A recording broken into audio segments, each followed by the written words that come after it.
All right, coming to you live from the S10. We got, I don't remember what it's called, but we're gonna try to get the blue stuff off this cup holder, because whoever the previous owner was, they put blue stuff on here and like all over every Chevy bow tie on the car. I think they're called bow ties. I don't know, Chevy symbol. Well, I'm gonna try to get it off because I don't like it. And yeah. So hopefully I don't like blow the car up or anything. I don't really know how I'm gonna do this. But yeah, I'm gonna figure it out. Also, the reason I'm filming just me is because the other dude's at work. And like, I had no school. So what better to do than just try to clean up the car, you know? Maybe you don't want a picture. All right. So we started on this middle part, and it's coming off decently well. Don't know how long it's going to take to get this one part off, which means I'm just going to have to take longer on all the other parts. But hopefully it comes off eventually, you know? It's always good when it comes off. But the previous owner just really liked the color blue all over this car, and I don't. So, all right. Thanks to my mom for suggesting to use whatever these things are. I don't really know, but they're like bigger, like flat Q-tip type things. I don't know what they're called, but it made it come off way easier. I started on this other pillar right here. I guess you can call it a pillar. But I also made the shocking discovery that you can just like take it out of right here. I didn't know that at first. I thought I was ew, it's all sticky on the bottom. Anyways, yeah, I didn't know you could take it out. So like that's gonna help a lot. All right, cup holder's done. I was trying to get, I'm gonna roll down these windows. It has quite the smell of acetone in the car,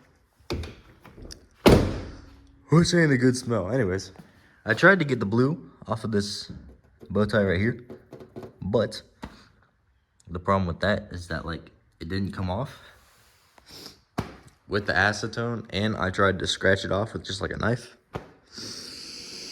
and it barely came off. So like I'm gonna have to wait for the expert here to get back from work. But in the meantime, I gotta go eat lunch because I'm hungry. Yeah, this video is starting off in the dark, huh? All right, check that out. Three lights on. So we were driving along and Just came back from Lowe's. Just coming back from Lowe's here, and basically we're just going. We had made a lane change, I think it was. Yep. And then the ABS and the parking brake light turned on, which is funny because your parking brake still hasn't been fixed yet, so we know it's not that. So we got to check the fault now with the ABS and find out, whoa, what is happening with this speed bump. Yep. Every time he opens a door up, it's just this heavy coolant smell coming from out there. I'm like, is that coolant leak getting worse? Because it's, I don't know, it might be getting worse. I can clear that check engine soon, Mike. While I'm at it. You can clear it, but it's going to come right back. Yeah, that's fine. It stays off for about the day or two. All right, let's see what this is going to give us here. Okay. Stored codes. Stored codes reading. Where's Chevrolet? Okay, so that's number 10, oxygen sensor. We've had that one before. That's been there. Okay, next. Voltage bank 1, sensor 2. Yep, that's the O2 sensor again. Next. That's it. Really? Yeah. Are you freaking kidding me? It's got an ABS light on, and it doesn't have an ABS code. All right, so go. Can you back out of that? Pending codes. That's it. Okay, 1 of 1. Okay. Erase codes, yep.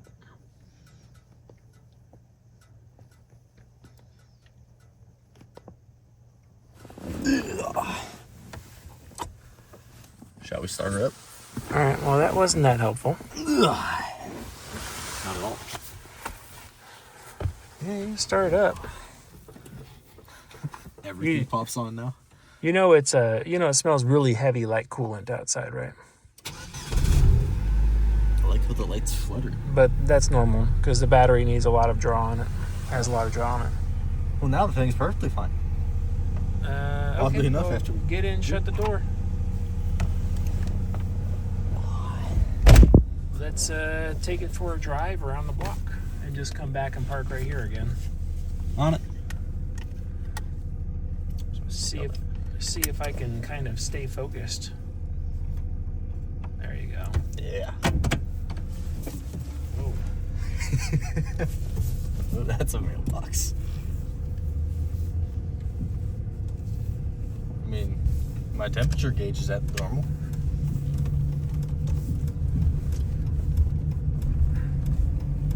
If anything, it's low right now. Hey, that's one of the perks of having low coolant is that your gauge will go down. Yeah. Because it doesn't have any coolant to actually read. If it leaks all out, that is. All the gauges looking pretty normal.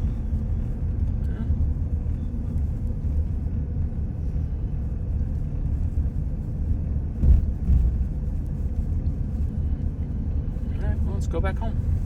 Sweet.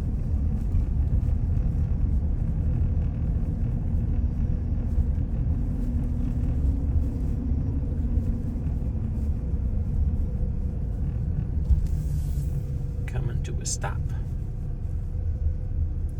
Run over these people. What people? No one over here. There's people right here. Go run them over. It's hooligans.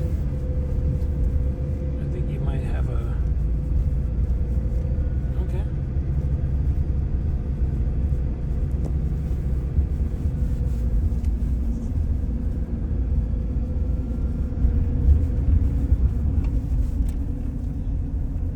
It's interesting. Okay, well, you've come to a stop a couple times. Had nothing going on there. So, what happens if you make a quick little jaunt left and right, like you did, because you did a quick lane change? Try a little quick jaunt left and right. Squirrel. Squirrel. Let's see, put the turn signal on. Nope. Just some clinking ball joints. Yeah. Okay. Well, that was my only thought. Yeah, maybe it's Nothing else that happened when it came on, you know? yeah. There's no fault.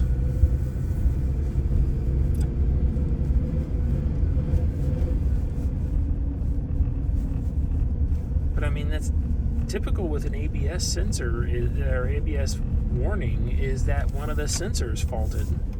Yeah. So it could be, I don't know. Didn't even say anything about the sensors though. No, that's the weird part. It didn't give a fault out. It simply just, I wonder if that tool doesn't really read it.